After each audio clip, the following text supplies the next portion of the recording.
This small village in northern France is just like any other in the country. It has a church, a school, a population of a few thousand, but there's something about this place that sets it apart. On the outskirts of this small village is a memorial for World War I soldiers, exclusively for Indian soldiers.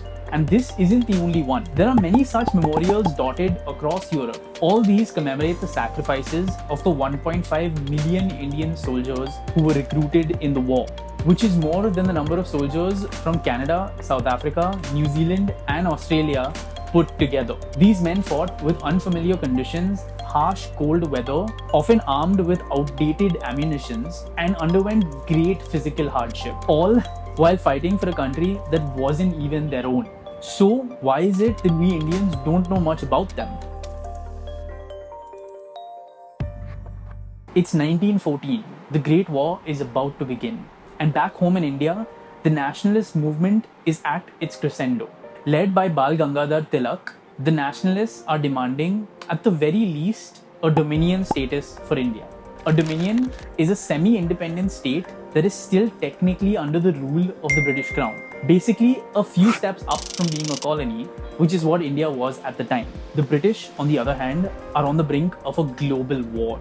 They urgently need arms, ammunitions, and soldiers. A lot of soldiers. So, they decided to strike a deal. They tell the Indian nationalists that they'll consider giving them dominion status if they wholeheartedly support the British in the war. And the nationalists agreed. They hoped that their loyalty during the war will please the British and will help with the negotiations down the line. Even Gandhiji, who just returned from South Africa in 1915, tendered his support for the British campaign. With that out of the way, the next step for the British was to enlist an Indian army that would fight to the death and still remain fiercely loyal to the crown. So they decided to enlist members of a community that they considered a martial race. The peasant warrior class of North and Northwest India, especially Punjab. In fact, Punjab contributed almost half of the combatants from India. These soldiers were mostly poor Hindus, Muslims, and Sikhs from villages. But how could they ensure their loyalty? Why would these poor, semi and non-literate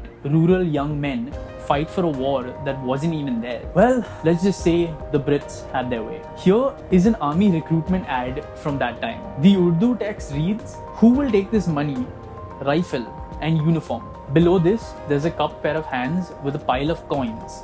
With the answer, "He who immediately enlists in the army." In a research paper about the Indian Army's role in the war, it stated that the British guaranteed every recruit a varied meal, regular wage, and frequent home leaves. If wounded or killed in action, their families would receive the entire pension. But this alone wasn't the reason why these men became mercenaries. Along with that, there were family traditions, community pressures of colonial masculinity, and a certain sense of that martial izzat.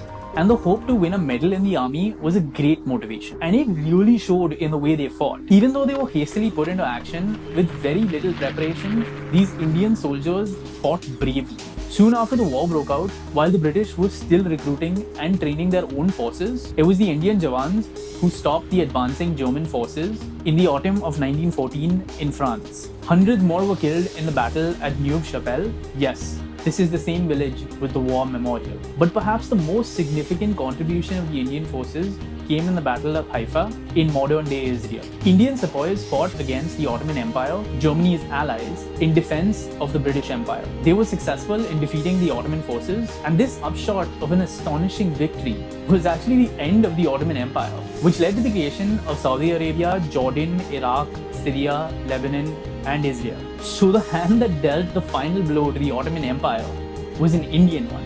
But it wasn't just the enemy that these Indian soldiers had to face. Even within their own ranks, they had tremendous hardship. There were often pockets of intimacy between the Indian sepoys and the British officers. At the same time, they also subscribed to the overall racist imperial ideology. The senior-most Indian officer would always be junior to the youngest British officer.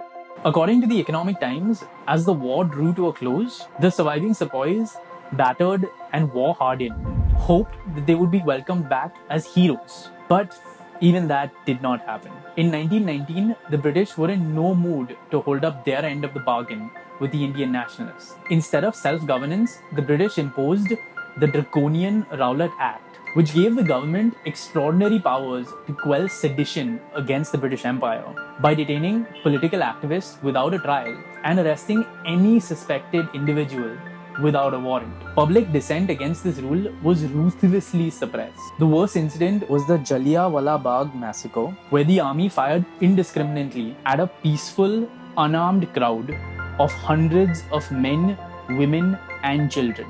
Their trust shattered by the British, the Indian nationalists felt that the country had nothing to thank these soldiers for. They had merely gone abroad to serve their foreign masters, and everything that followed injury, trauma, death it was all an occupational hazard. Their struggles and hardships were therefore confined to the footnotes of history, and whatever remembrance they received was at the hands of the British and the Europeans in the form of memorials across the world, even in India. But is this all there is to the lives of these soldiers? Or can we find something better to take away from their story? I think they should be remembered not just in terms of medals and memorials, but in terms of their humanity, their inner world of tumult, homesickness, fear, trepidation, suspense, also excitement. Some of the men, in fact, even had this romantic kind of affair with some of the local women, in fact, including again one of my great uncles who was a doctor and who kind of served in France. And in fact, he was even engaged to this French lady, but ultimately broke off and came back to India. We should honor the gallantry. At the same breath, we should also recognize the vulnerability of these men. Amnesia does not mean absence. We may have forgotten their experiences, but that does not mean they do not exist.